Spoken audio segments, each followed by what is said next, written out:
All right, so I got all the rod bearings out, connecting rod bearings, and fortunately the crankshaft is a bit scratched, which is it's very annoying because I had this crankshaft ground and it was shining like a mirror, and now it's scratched after such a short period of time because I starved the engine of oil due to the rear oil seal.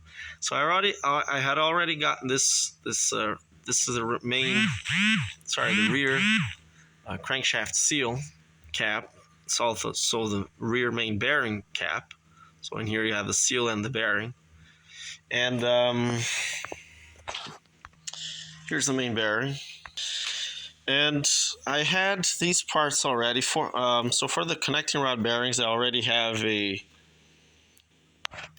brand new set, which I remember I ordered a spare years ago because I said, well, I'd like to replace these. They're fairly cheap, maybe $30. So I said, well, every now and then I'll replace them just to keep the engine new. This is not listed for the 1963 Rambler. It's for the 1964, if I recall correctly. But it's the same crankshaft connecting rod diameter, exact same diameter. So that's what I'm using. The only difference being is that it's got no hole, or the hole is on the side. But you don't really need a hole. So that's kind of a whole different story, but that's what I'm using. Then I also had one of these rope gaskets, which is one of these old things here, or this is the new one. And so I already put one on the bottom half, but it's very difficult to put one over the top half because the crankshaft is in the way. So ideally, I would have had to have done this when I had the engine apart and I was rebuilding the engine, but I didn't. The seal looked okay. I guess should have been a bit more preventative, but I was in a hurry and with zero money. So anyways, we'll just leave it at that. And so ideally we'd have to remove the crankshaft, but that's quite an operation. Or from what I was reading on the AMC forum, is you drop the crankshaft, you loosen the bearings, the main bearings caps, you loosen these, and then it drops the crankshaft a little bit, just less than 1/16 of an inch, just a tiny little bit, and then it allows you to put the new rope seal in. But I don't think I have the right rope seal. I've used this one here. It's bigger than the original, as you can see. This is what the original one looks like, and as you can see here, it's okay, but here it's screwed up. And okay, so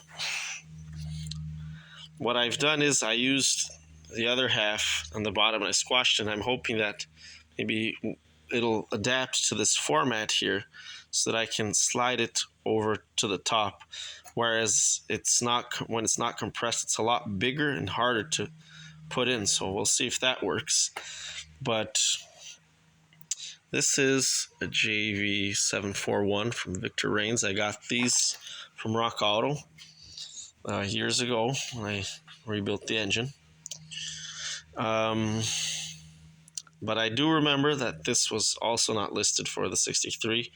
I think it was listed for the 64. I'm not sure. But that's going to be another problem that I'm going to have to look for a new seal. Hopefully the correct one. And I've heard there's a rubber seal instead of a rope one. That would be really nice. But I'm not sure about it, and I don't know where to find it. I don't have a part number for it, so I might have to do some more research. But I don't want to leave the car here with the engine open like this, and I kind of have to use the car.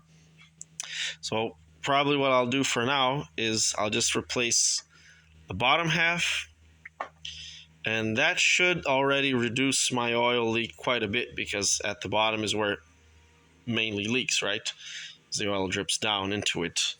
So at the bottom, the oil drips down into this, through this hole here, but it'll go through there if there's nothing. But at the top, there's not going to be much leaking. That's what I'm hoping for, at least. Meanwhile, until I can look for the proper seal, and then hopefully do a proper job. Unfortunately, I'm also going to have to almost do a rebuild of the engine.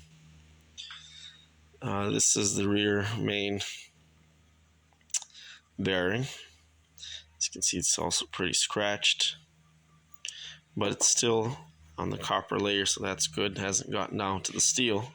That's when it really scratches it. But fortunately, I have a spare engine.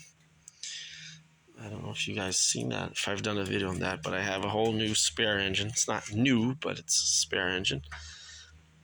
So I might just drive it the way it is right now, and it's drivable. It's not completely destroying the crankshaft. I will be okay. We'll replace these bearings. Won't be able to replace the main bearings yet. And while I do that, I'll rebuild that other engine, do a nice rebuild. The way I want to do it, not the way I can do it. We'll do it the way I want to do it this time. And then we'll just swap out the engines and then rebuild this engine, or at least, grind the crankshaft down to kind of just rebuild what we have. I know some people just go ahead and bore the cylinders out and all that. That's just very expensive, and sometimes it's really not necessary. So at least the main bearings and the crankshaft, that's all going to be in good shape, because these things just get worse over time. But at least with the breaks my heart, but well, I guess at least you guys get a video. More videos, more information. And yeah, as you can see from the oil pan, there's a lot of junk there. So, but I drove the engine 2 hours on the highway, and it's still okay. So these aren't, it didn't. It's the crankshaft is not too bad to the point where it's not usable, but still usable. And then I'll get the main bearings, and I think that's my plan here. I guess I'll see you guys in the next. Okay, this part number. Let me get some part numbers here.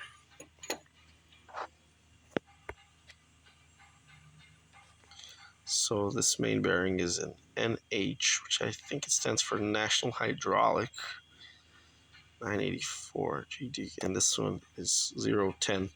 It's been ground 1/1000th of an inch, or 10,000ths of an inch. So this is 10,000ths of an inch bigger. These bearings just happen to be 30 over or under. I get confused. Anyways, it was ground down 30,000ths of an inch, and these are the rod bearings for it. But there's plenty of sizes, and I'll cut all of them, I think. And we'll see what we're gonna do here.